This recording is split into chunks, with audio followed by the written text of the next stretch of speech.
I'm Stuart McIntosh with the BBC News. Hello.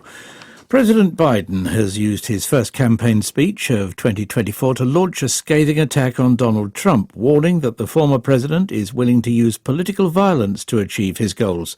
Here's Gary O'Donoghue. We learned a good deal about the strategy for the coming year and the fact that the Biden campaign does plan really to focus on this question, the fate of American democracy. Not focus on the economy necessarily, not really even focus on some of his legislative achievements, but on what he calls the defence, the protection and the preservation of American democracy itself. In the past, Joe Biden's been not very keen to mention Donald Trump by name in these big speeches, but he peppered this one with references to the former president. He analogized his behavior to that of the Nazis back in the Third Reich, and he really painted a sort of cataclysmic view of what might happen if Donald Trump got back into power. The US Supreme Court has agreed to hear an appeal by Donald Trump against a ruling in Colorado barring him from standing in the state's Republican primary election. Shingai Nyoka reports. The top US court will sit early February to hear arguments about whether the Republican Party's leading candidate, Donald Trump, should appear on the primary ballot. The case lodged by Mr. Trump's lawyers appeals the Colorado Supreme Court ruling that he's ineligible to appear on that ballot. While a handful of states have allowed Mr. Trump to stand, about a dozen others have still to decide, giving the Supreme Court justices little choice but to weigh in. A rarely used post-Civil War constitutional clause bars from office those who have engaged in insurrection.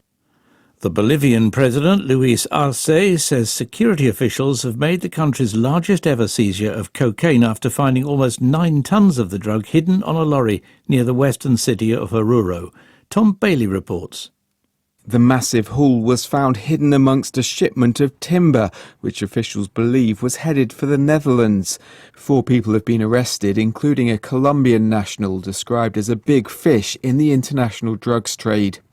Bolivia is the world's 3rd largest producer of coca and cocaine after Colombia and Peru, according to the United Nations. And while some legal cultivation of coca leaves for chewing, use in tea and religious rituals is permitted, the South American nation faces a battle to prevent much of its crop being used to make cocaine.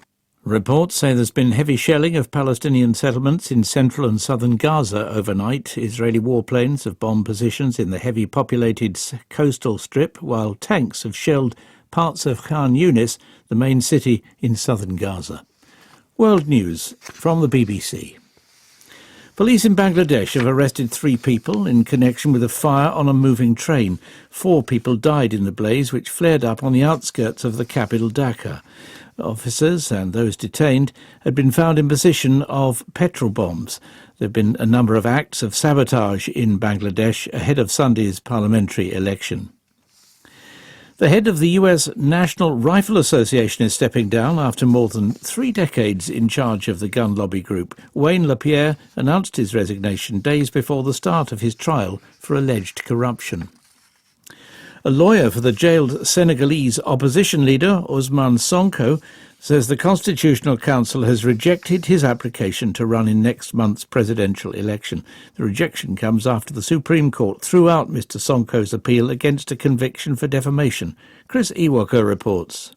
The lawyer, Sirek Ledoli, said Ousmane Sonko's application was rejected on the grounds that his paperwork was incomplete. Mr. Sonko was removed from the electoral register after being sentenced last June to 2 years in prison for morally corrupting a young person.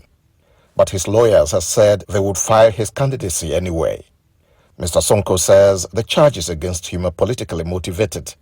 This was not his first bid for the presidency. He ran in 2019, challenging the incumbent Macky Sall, and came 3rd.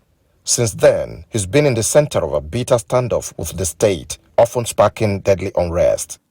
A Brazilian competitor in this year's Dakar Rally has been forced to borrow a car to compete in after the ship carrying his original vehicle was delayed due to Houthi attacks in the Red Sea. Rodrigo Varela was hunting for a replacement for his Can-Am UTV car until a Portuguese driver offered a suitable alternative. The annual off-road endurance race got underway in Saudi Arabia on Friday. BBC News.